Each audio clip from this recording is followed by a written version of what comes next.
বিবেকানন্দ কেন্দ্ৰ বিদ্যালয়ত বিশ্ব পৰিৱেশ দিৱস পালন। দৰঙৰ দাহিত অৱস্থিত মানুহ গঢ়া ৰাষ্ট্ৰ নিৰ্মাণৰ লক্ষ্যৰে প্ৰতিষ্ঠা লাভ কৰা বিবেকানন্দ কেন্দ্ৰ বিদ্যালয়ত দিনজোৰা ভিন্ন কাৰ্যসূচীৰে বিশ্ব পৰিৱেশ দিৱস পালন কৰা হয়।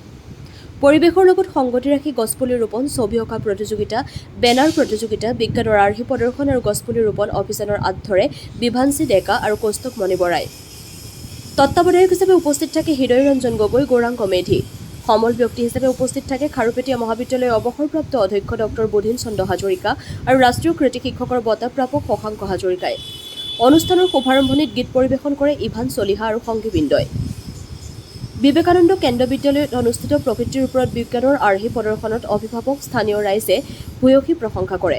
সকলো ছাত্ৰ-ছাত্ৰী, শিক্ষক, কৰ্মচাৰী, অভিভাৱকক সহায় সহযোগিতাৰ বাবে অধ্যক্ষ অংশুমান কাশ্যপে ধন্যবাদ জ্ঞাপন কৰে। News desk, AIN live.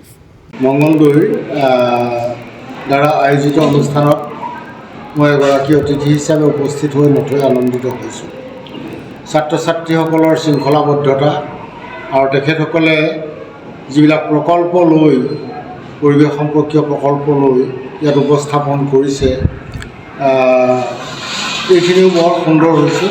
তেখেতসকলৰ যি অনুসন্ধিৎসা, বিজ্ঞান মানসিকতা আৰু পৰিৱেশৰ প্ৰতি সচেতনতা, এইখিনিও ছাত্ৰ ছাত্ৰীৰ ক্ষেত্ৰত যথেষ্ট দেখা গৈছে আৰু সজাগ হৈছে। আচলতে ছাত্ৰ ছাত্ৰীসকল যথেষ্ট পৰিমাণে সজাগ হৈছে।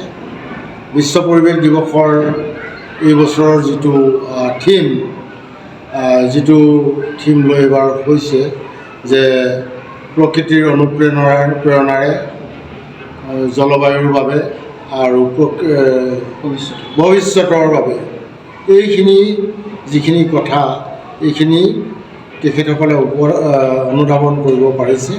আৰু আজিৰ যি অনুষ্ঠান হৈছে, বক্তৃতানুষ্ঠানৰ পৰা আৰম্ভ কৰি ইয়াত তেওঁলোকে নাটক প্ৰদৰ্শন কৰিছে, তেওঁলোকৰ মন্তব্য প্ৰদৰ্শন কৰিছে, গীতেৰে মাতেৰে যিখিনি অনুষ্ঠান কৰিছে, এইখিনিও বৰ সুন্দৰ হৈছে। আমি বিবেকানন্দ কেন্দ্ৰ বিদ্যালয়ৰ অধ্যক্ষ প্ৰমুখ্যে সমূহ শিক্ষক শিক্ষয়িত্ৰী, কৰ্মচাৰী তথা ছাত্ৰ ছাত্ৰীক ধন্যবাদ জ্ঞাপন কৰিছোঁ। তেখেতসকলৰ যি উদ্যোগ, এই উদ্যোগ আগলৈকে অটুট থাকক আৰু পৰিৱেশ সংৰক্ষণৰ ক্ষেত্ৰত তেখেতসকলে যিখিনি নিজাববীয়াকৈ ল'ব লগা চিন্তা চৰ্চাৰে কৰিছে, এইখিনি সঁচাকৈয়ে শলাগিবলগীয়া হৈছে। আৰু ভৱিষ্যতলৈ তেনে অনুষ্ঠান পাতি ছাত্ৰ ছাত্ৰীসকলৰ উপকাৰ সাধন, সজাগতা অনাৰ লগতে পৰিৱেশলৈও অৰিহণা যোগাব বুলি মই আশা ৰাখি সন্তোষ প্ৰকাশ কৰিছোঁ। আয়োজিত বিশ্ব পৰিৱেশ দিৱস আৰু বিজ্ঞান প্ৰদৰ্শনীত আপোনালোক অহাৰ কাৰণে প্ৰথমতে ধন্যবাদ জনাইছোঁ। এই বছৰ আমাৰ ব্যতিক্ৰম যোৱা বছৰতকৈ এইটোৱে আমি ক'ব পাৰোঁ যে আমাৰ এইবাৰ 100% ল'ৰা ছোৱালীয়ে পৰিৱেশ দিৱসত অংশগ্ৰহণ কৰিছে। যদিও ক্লাছ 6ৰ পৰা 10লৈকে বিজ্ঞান প্ৰদৰ্শনীত এটা মডেল এক্সিবিশ্যন হৈছে, য'ত আমাৰ চাৰিও যথেষ্ট সহায় কৰিছে আমাক। তাৰ উপৰিও চিত্ৰাংকন প্ৰতিযোগিতা, পোষ্টাৰ মেকিং, তাৰপিছত একদম সৰু ল'ৰা ছোৱালীৰ কাৰণে বৃক্ষৰোপণ কাৰ্যসূচীও আমি ৰাখিছোঁ। ল'ৰা ছোৱালীৰ পৰিৱেশৰ প্ৰতি সচেতন অনাৰ কাৰণে এইকেইটা অনুষ্ঠান আমি আয়োজন কৰিছোঁ আৰু ইয়াত 100% ল'ৰা ছোৱালীয়ে যাতে অংশগ্ৰহণ কৰিব পাৰে, সেইটোৱে আমাৰ সকলোতকৈ গুৰুত্বপূৰ্ণ দিশ বুলি এইবাৰ মই ভাবোঁ। ল'ৰা ছোৱালীক পৰিৱেশৰ ক্ষেত্ৰত সচেতনতা আমাৰ বহুতেই প্ৰয়োজন।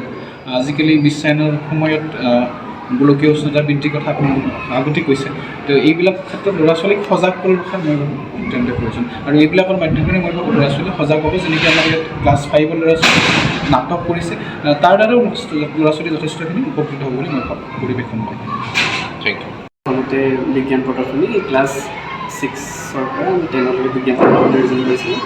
তাত আমাৰ আমি কিছুমান টপিক দিছিলোঁ। সেই টপিকবিলাক হৈছে ভাৰ্মি কম্পষ্টেশ্যন আছিলে, sustainable development, eco' friendly materials, robotics, hydroponic garden, আৰু এটা আছিলে হাইড্ৰলিক্স, তাৰপিছত মেগনেট। এনেকৈ ধৰণৰ আমি টপিক দিছিলোঁ। সিহঁতে তাৰ ওপৰত বেছ কৰি মডেলবিলাক বনাইছিল। তাৰপিছত আমাৰ সেই মডেলবিলাক চাবৰ কাৰণে, জাজ কৰিবৰ কাৰণে আমি বিশিষ্ট শিক্ষাবিদ বোধিন চন্দ্ৰ হাজৰিকা ছাৰক মাতিছিলোঁ। তেখেত খাৰুপেটীয়া কলেজৰ ৰিটায়াৰ্ড প্ৰিন্সিপাল। আৰু আমাৰ দাহি হায়াৰ ছেকেণ্ডেৰীৰ কৃতি শিক্ষক, তেওঁৰ ৰাষ্ট্ৰীয় বঁটা প্ৰাপক শ্ৰদ্ধাৰ শশাংক হাজৰিকা ছাৰ আহিছিলে, তেওঁলোকে আমাৰ ষ্টুডেণ্টক যথেষ্ট গাইড কৰি পেলাই অনুপ্ৰেৰণা দিছে। আৰু আমি তাৰপিছতে আমি সাংস্কৃতিক অনুষ্ঠান আয়োজন কৰিছিলোঁ, গান আছিল, তাৰপিছত ড্ৰামা নাটক আছিল। এনেধৰণে আমি আজি প্ৰগ্ৰেমখন সামৰণি মাৰিছোঁ। যিকোনো খবৰ আৰু বিজ্ঞাপনৰ বাবে যোগাযোগ কৰক 7896121996।